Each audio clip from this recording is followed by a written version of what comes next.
Mr. Speaker, things have changed dramatically since the Secretary of State last gave a statement to this House and called an election. The result of that election reflects the real worry on the ground that the political institutions, not just at Stormont, but also in Westminster and the Dáil, have not delivered in the way the public expect of them.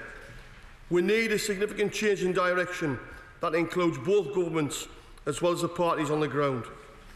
The Irish Government must have more direct engagement. They are not just interested observers, they are the co-guarantors of an internationally endorsed agreement that brought to an end the sad episode in the story of these islands. We need direct and continuing intervention from representatives of the Irish Government.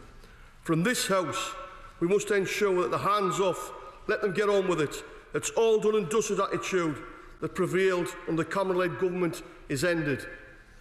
Mr. Speaker, I believe that now we need the Prime Minister to show greater leadership and encouragement in the process and show all in Northern Ireland that the government want to make this work.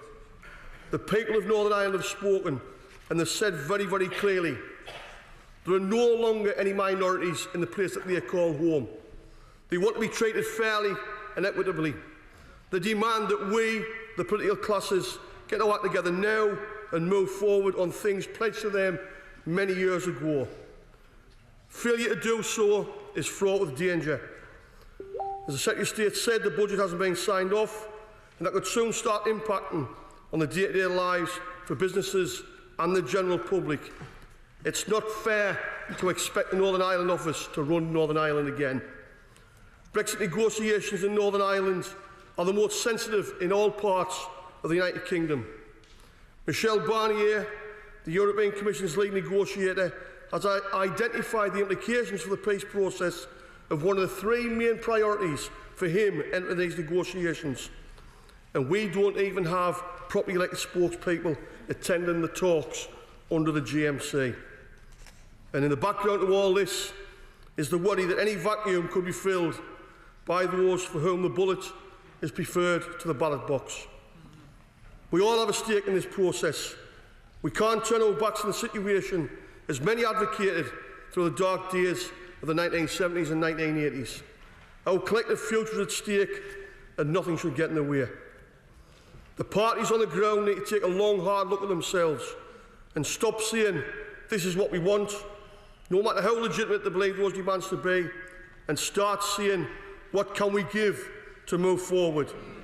It's not easy, but it's the only chance we have to resolve this. Mr. Speaker, I haven't even mentioned the farce that the final straw in Northern Ireland was the debacle that is the Renewable Heat Initiative. And I call the Secretary of State today to ask him to look at whether the financial burden placed on the people of Northern Ireland by this failure is limited and reasonable. And I say to the Secretary of State, none of us envy you or the job that faces you. We all want this to succeed. We should use all avenues to reach that goal. And to that end, can I ask the following questions? Will he consider whether external support will help to reach an agreement? History tells us that sometimes this is necessary, and I can show him that in recent talks with the good friends of the peace process from the USA, they remain ready to help at any time.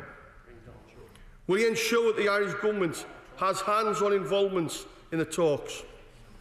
Will he ensure that the Prime Minister is fully engaged in the process? History has shown us the real difference that that can make.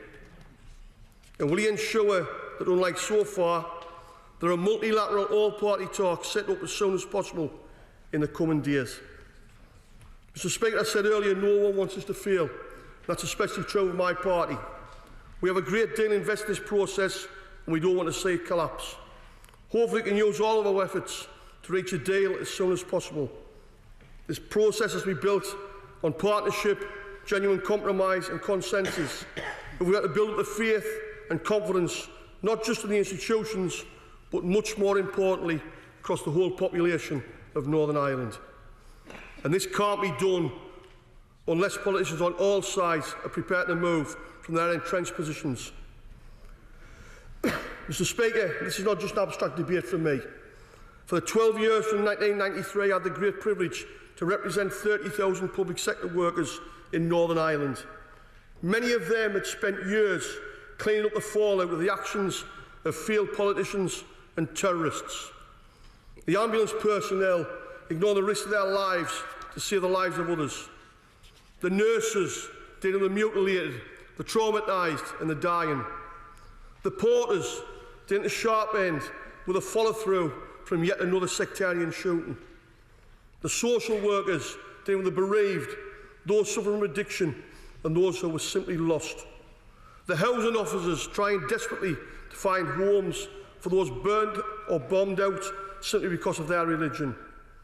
Or the community workers trying to convince young men and women facing life on the dole that putting on a balaclava and picking up a gun was not the way forward. It's these people and their kids we're letting down. Every time we say no, or we can't, or we won't, we betray the trust they've put in us, that they've put all this behind us. These people did their duty. It's time for us all to do ours.